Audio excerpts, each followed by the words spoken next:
Hello everyone, welcome back to new video. তো আজকে আবার একটা নতুন মেকআপ লুক নিয়ে এসেছি তোমাদের সাথে শেয়ার করব বলে, আর তার সাথে আমার ঝুলিতে তোমাদের জন্য নিয়ে এসেছি আর একটা নতুন গল্প।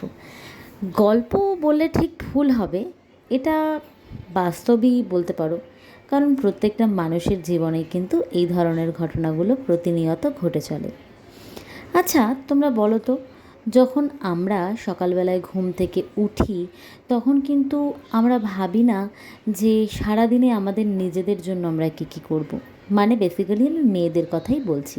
খুব কম সংখ্যক ছেলেই রয়েছে যারা সকালবেলা উঠে ঘরের সবার কথা ভাবে, বাট বেসিক্যালি মেয়েদের কিন্তু সবার কথাটা ভাবতে হয়, তাই না? তোমরা কি রিলেট করতে পারছো আমার সঙ্গে?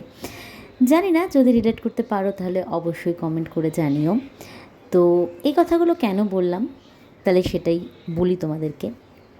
প্রত্যেক দিন সকালে ঘুম থেকে উঠেই কিন্তু প্রত্যেকটা বাড়ির বউ বা বাড়ির মেয়েদেরকে এটাই ভাবতে হয় যে আজকে ঘুম থেকে উঠেছি, এখন কি রান্না করব, কি ব্রেকফাস্ট বানাবো, বাচ্চাকে স্কুলে পাঠাবো, মা বাবাকে দেখবো, হাজব্যান্ডকে দেখে অফিস পাঠাবো।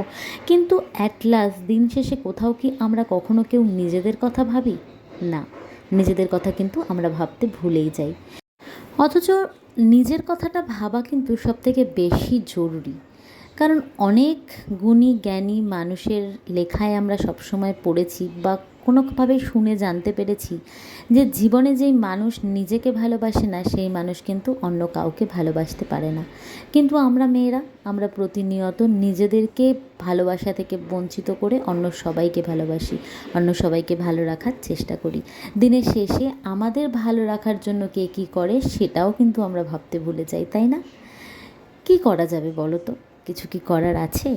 আজকাল অনেক কিছু বদলেছে, আগেকার যুগের ধরন বদলেছে, বাড়ির নিয়ম বদলেছে, বাড়ির মানুষগুলোর মানসিকতা পাল্টেছে, কিন্তু তবুও এই একটা বিষয় যেটা আজও বদলায়নি, আজও পাল্টায়নি, আজও একই রকম রয়ে গেছে, সেটা হলো নিজের ব্যাপারে ভাবা। মেয়েদের নিজের ব্যাপারে ভাবা উচিত আমি কোন জিনিসটা করলে ভালো থাকি, আমার কি করলে ভালো লাগে। সারাদিনে অন্তত একটা ঘন্টা নিজের জন্য ব্যয় করা উচিত, যেটা করতে আমরা ভুলেই যাই। আমরা তখনই সবাইকে ভালোবাসতে পারবো যখন আমরা নিজেরা ভালো থাকবো। আর এই সব কিছু করতে করতে সব কিছুর মাঝখানে নিজের ভালো থাকাটা কোথাও যেন হারিয়ে যায়, তাই না? কিন্তু আমার মনে হয় জানো তো, এই সব কাজের মাঝখান থেকে নিজের ভালো লাগার জায়গাটা একটুখানি হলেও বের করে নেওয়া উচিত। যেমন আমি চেষ্টা করি, আমি কিন্তু সাজতে বেশ ভালোবাসি ছোটোবেলা থেকেই। আর কিছু না সাজি, অন্তত লিপস্টিক পরাটা কিন্তু আমার কাছে মাস্ট। আমি কিন্তু এখন আমার এই সংসারের চাপের মাঝখান থেকে সেই সময়টুকুনি বের করে নেওয়ার চেষ্টা করি সংসারের সমস্ত রকমের চাপ থেকে দিনের একটা ঘন্টা নিজেকে মুক্তি দিয়ে নিজের মতন করে সাজবো, সুন্দর করে ভিডিও বানাবো, তোমাদের জন্য নিয়ে আসবো, তোমাদের সাথে শেয়ার করব, তোমাদেরকে কিছুটা আনন্দ দেওয়ার চেষ্টা করব, আর আমি যা জানি সেটা তোমাদেরকে কিছুটা শিখিয়ে দেওয়ারও চেষ্টা করব।